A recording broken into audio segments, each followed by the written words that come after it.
ई मधेश के गद्दार सभी, ई मधेश के अपना के नाई के कहाए वाला सभी, इसमें मधेसी नेता के भी गलती है। अभी मधेश में प्रशासन सरकार के चला रहल बाटे कि सरकार प्रशासन के चला रहल बा? कि नद भरवा पानी भरवा अभी छोड़ देले है। उस संकल्प में एगो चीज और है कि रोजगारी के सृजना करें, तो अभी तक कितना जने के रोजगारी के सृजना कर बानी या रोजगार दिले बानी? बहुत। नमस्कार दर्शकबिंद, अभी अपने देख रहा बानी टाइम्स ऑफ मधेश, हम बानी चंदन कुमार। दर्शकबिंद, आज हम रोहतहट जिला के क्षेत्र नंबर 2 के माननीय किरण कुमार शाह जी से विशेष बातचीत करे वाला बानी। क्षेत्र के जे प्रगति बाटे, क्षेत्र में जो विकास बाटे कैसन अभी तक इनकारा द्वारा कल गई बाटे, आ जे भी चुनाव के संकल्प रहे उस संकल्प सके कितना पूरा करे सकल बानी। एक साथ साथ हमनी के मध्य प्रदेश के सुरक्षा अवस्था के बारे में और विशेष करके हमनी के मधेसी दल सबके जो अवस्था बाटे ई पर भी हमनी सब चर्चा पर चर्चा करे के खातिर आज के ई कार्यक्रम में और टाइम्स ऑफ मधेश में स्वागत करे के चाहे माननीय किरण कुमार शाह जी के। माननीय जी, बहुत बहुत स्वागत बाटे टाइम्स ऑफ मधेश। धन्यवाद,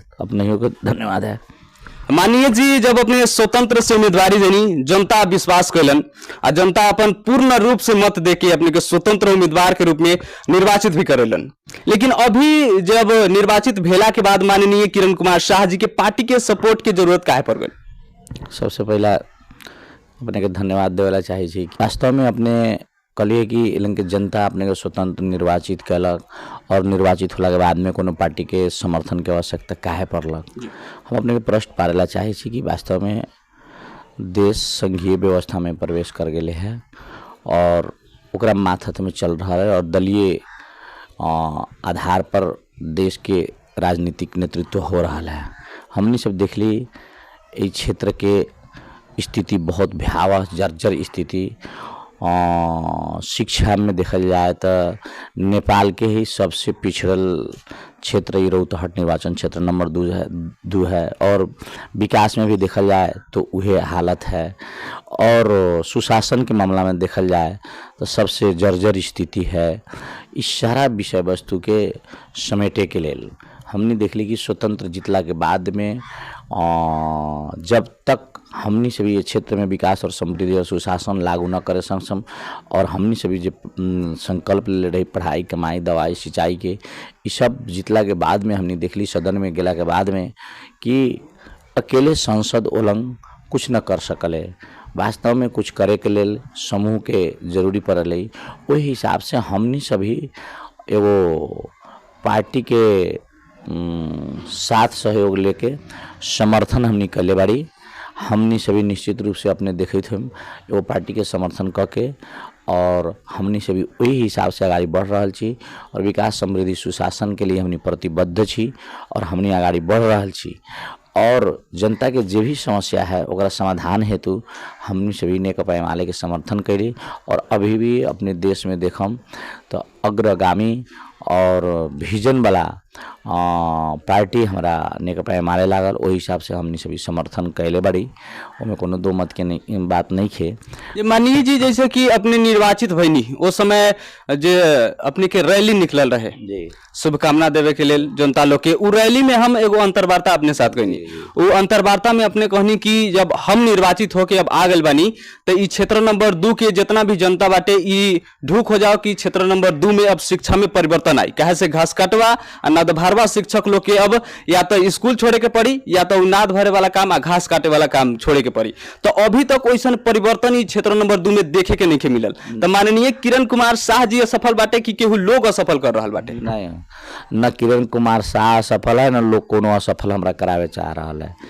देश विधि और के शासन में चलल है, इसलिए हमने अपने सबके कहला चाहे छी कि अपने सबके महसूस न हो रहा है। अपने सबके मालूम है कि चाहिए कि नद भरवा पानी भरवा अभी छोड़ दिले है, स्कूल में जा रहा है और हमारा अभियान शुरुआत है कि हमनी सभी हरेक विद्यालय में जाके ओकर अनुगमन निरीक्षण हमनी सभी जारी रख रही छी और हमनी देख रहा छी जौन शिक्षक नद भरवा है पानी भरवा है उस सब के आकलन कर रहा छी। हम देख रहा छी काल के दिन में जो नद भरवा पानी भरवा रहे अभी हमनी सभी अनुगमन निरीक्षण के क्रम में जाई छी तो नदी घरवा पान भरवा चाहे जौन भी हो सब सर उसनकावा न हो सकले, लेकिन जौन उसनकावा पार्टी के झोला बोके वाला जो टीचर सभी शिक्षक सब रहे, लेकिन उसनकावा शिक्षक सभी भी हम देख रहा छी कि सुधार है और ये अभियान के सफल भी करे के है।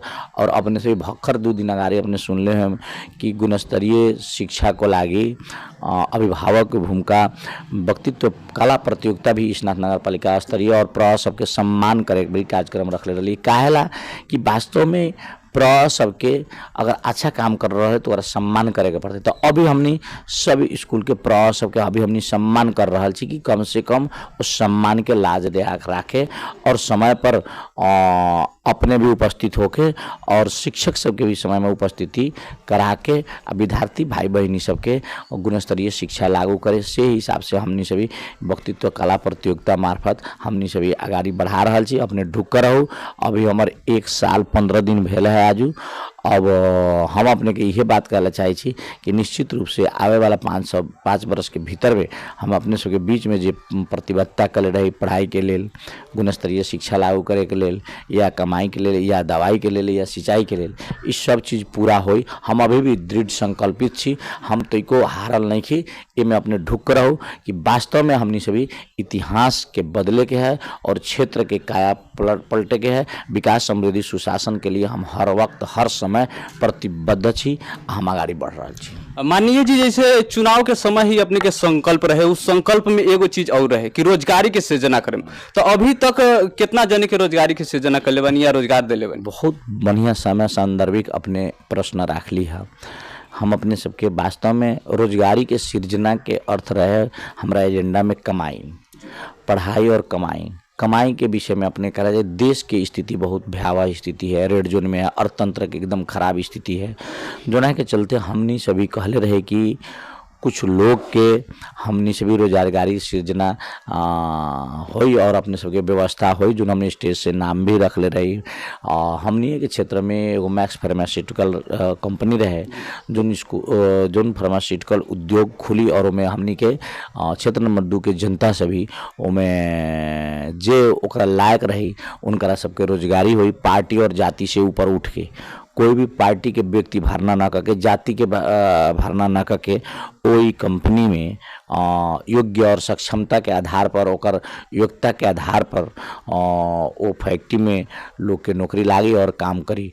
लेकिन दुख कहाँ लाग रहा है कि देश के अर्थतंत्र खराब होला से, भयावह होला से ओई कंपनी के अभी तक 70-80% काम हो गए है, 30% बाकी है। जो अर्थतंत्र के समस्या के चलते बैंक से जो काम भेल है वो बैंक के तेसरो किस्ता ना आयला के चलते अभी रुकल है।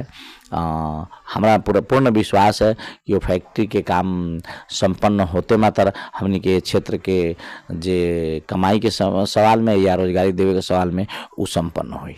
मानिए जी, अब हमनी क्षेत्र छोड़ के कुछ प्रदेश स्तरीय में बात कर जाए कि जनता लोग के बहुत ऐसा आशा अपेक्षा रहेला कि हमनी जे राजनीतिक कर्मी के जितैले बानी वो हमनी के हर सुख दुख में साथ रहे। लेकिन यहाँ के मध्य प्रदेश के जनता जे अपेक्षा रखले बाटे, मध्य प्रदेश में अपने के सोचाई अनुसार जे भी घटना जे घट रहा बाटे मध्य प्रदेश में ऊपर राजनीतिक दल होके या राजनीतिक व्यक्ति होके मधेश के बोले ही ना चाहेला। कोनो भी घटना होके ऊपर मधेसी दल के नेता के कोनो प्रतिक्रिया ही ना आवेला।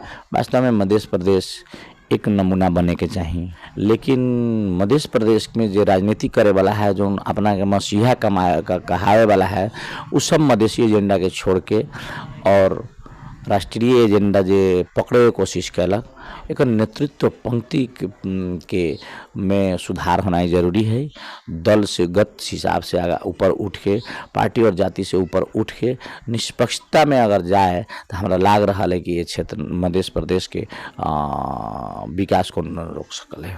जी मानिए जी, जैसे अभी अभी अपने कहनी है कि विकास ना रोक सकेला, लेकिन हमनी के मध्य प्रदेश में अब कोनो भी घटना होके ऊपर सरकार के प्रतिक्रिया बहुत ज्यादा लेट आवेला। जैसे कि अभी बरहतवा घटना के ले सकतानी, गोली मार के हत्या हो गई, ओकरा बाद 3 दिन तक उ युवक के लाश सड़े वाला अवस्था में जाके सरकार के निर्णय आयल या सरकार वाला के कुछ पहल भइल। यह घटना यदि पहाड़ में होखता, काठमांडू इलाका में होखता, तो ऊपर सरकार के प्रतिक्रिया बहुत जल्दी आवेला। तो इ मधेसी दल सबके कारण से हो रहा बाटे कि सरकार की मनमानी बाटे या मधेसी जितना भी नेता बानी उ हावी ना होके सकेनी, काम करावे ना सकेनी सरकार से। सबसे पहले हम कहना चाहिए कि मध्य प्रदेश के देखे के नज़रिए यहाँ के संघ सरकार के अलग है। जो उनके अपने सब देख लो हम हमनी के मध्य प्रदेश 8 जिला में सीमित कर दिल। कुछ शासक वर्ग कुछ खस अहंकारवादी पहाड़िया शासक सभी हमनी के मधेश के टुकड़ा टुकड़ा करे में सफल भेल। जो अपने सबके पता हो कि चाहे ये नेपाल में 75 जिला रहे, जो में 22 जिला मध्य प्रदेश में रहा। लेकिन ई मधेश के ठेकेदार सभी, ई मधेश के गद्दार सभी, ई मधेश के अपना के नायके कहाए वाला सभी, इस सभी 22 जिला के छोड़ के 8 जिला में सहमति कह के जौना किस्म के ये मधेश के संरचना बनेलक वही दिन मध्य प्रदेश के भाग्य भविष्य खतरा में पहुँचल।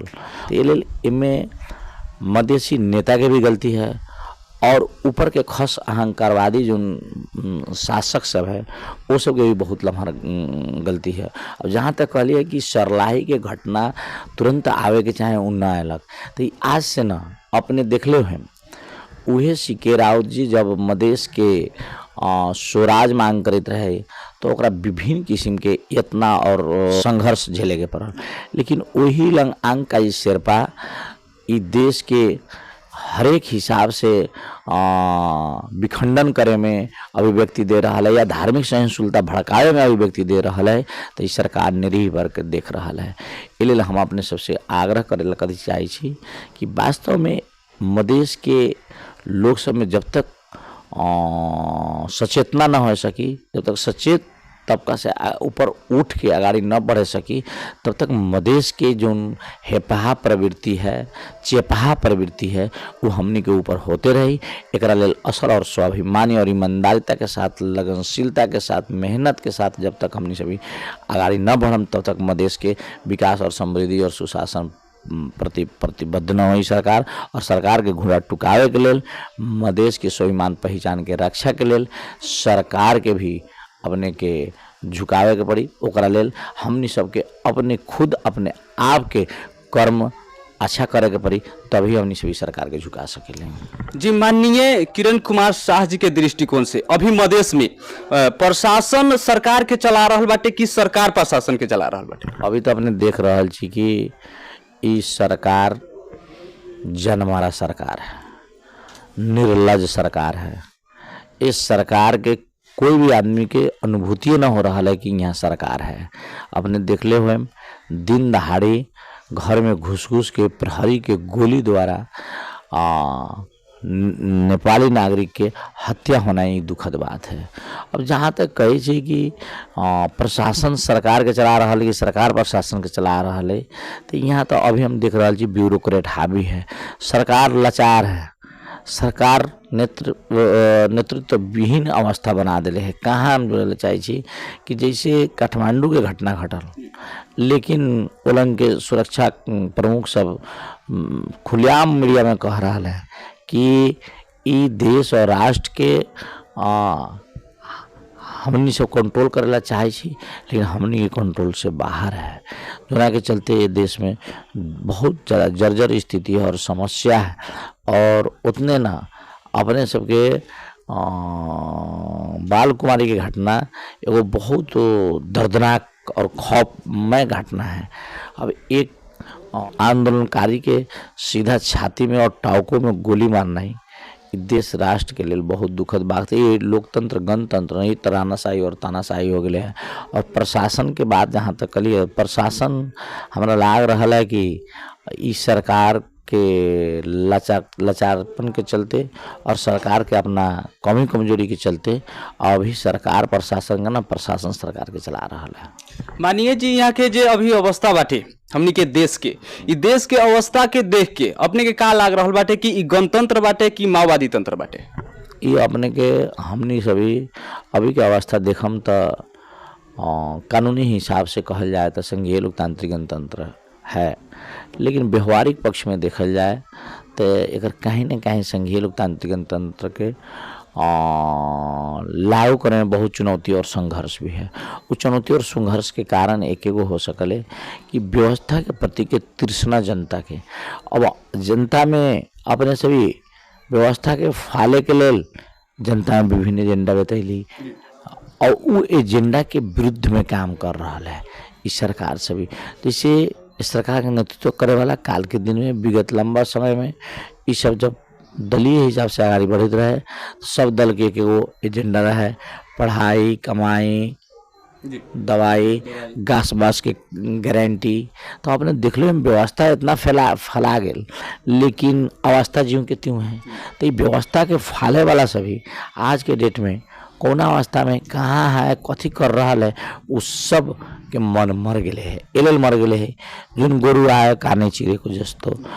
मानिए जी लास्ट और ये आखिरी प्रश्न ये रही हमार कि रौतहट जिला में जितना भी बड़का बड़का पुल बाटे शिलान्यास हो गई, कुछ काम भी हो गई, लेकिन अल्पत्र अवस्था में वो छूट के रह जाला। एगो पुल के शिलान्यास भइल, कुछ काम भइल और रुकल रहे तो वहां पर एगो पत्रकार ही वहां पर अनशन बैठनी, ओकरा बाद अपने सब जाके उस सहमति करा के अभी पुल के कुछ काम भी चल रहा बाटे। लेकिन एगो पुल के समाधान से ई रौतहट जिला के औरो पुल के समाधान ना हो, तो में विशेष कारण का हो जाला? जनप्रतिनिधि के ज्यादा लोभ रहेला, ज्यादा बजट खाए के चक्कर में, परसेंट लेवे के चक्कर में पुल अधूरा रह जाला कि जे टेंडर लेवेला ओकर मनमानी चलेला में?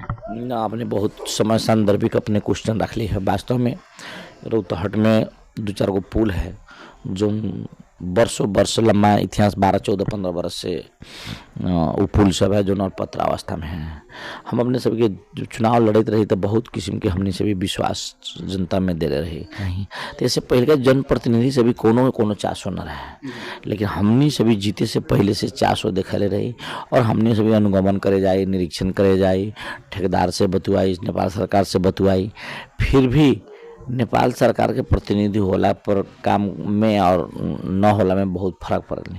इसलिए हम कहाँ जोड़े चाहे कि वास्तव में अगर हमनी सभी पुल के बनावेला हमनी सभी लागल छी, टेंडर प्रक्रिया भी हो गए है, अपने के लगभग अपने के ई पुल के टाइम 1.5 बरस 2 बरस के टाइम बनेले भी है और 1.5 बरस 2 बरस में न बनी तो नया हिसाब से नया सिरा से हमने सोचेला बाध्य हो। ते बड़हरवा भी पुल बाटे नु, ये बागमती में वो पुल भी के उहे अवस्था बाटे। अब वो पुल के बारे में कहाँ जोड़ेला चाहे छी, वो हमारे निर्वाचन क्षेत्र में भी न है, वो 1 नंबर में है, लेकिन हमने सभी संघ के जब इन्हें प्रतिनिधि हो जाए नहीं तो कोनो एगो दल के ना रहे नहीं। तो ये हम कहाँ जोड़े चाहे कि बड़हरवा पुल के जो अभी अव्यवस्थित दिखाई दे रहा है, जो अभी 3-4 दिन से आंदोलन भी भेल है सरुआटा चौक में, इस सारा विषय वस्तु एक एगो संकेत कर रहा है कि देश राष्ट्र में अच्छा बनाने के लिए कुछ न कुछ त्यागे के पड़ल है। यही पुराना चीज़ संरचना के तोड़ के नया संरचना निर्माण करे के लिए कोई किस्म के बजट भी चाहिए और बजटीकरण भी हो गए है।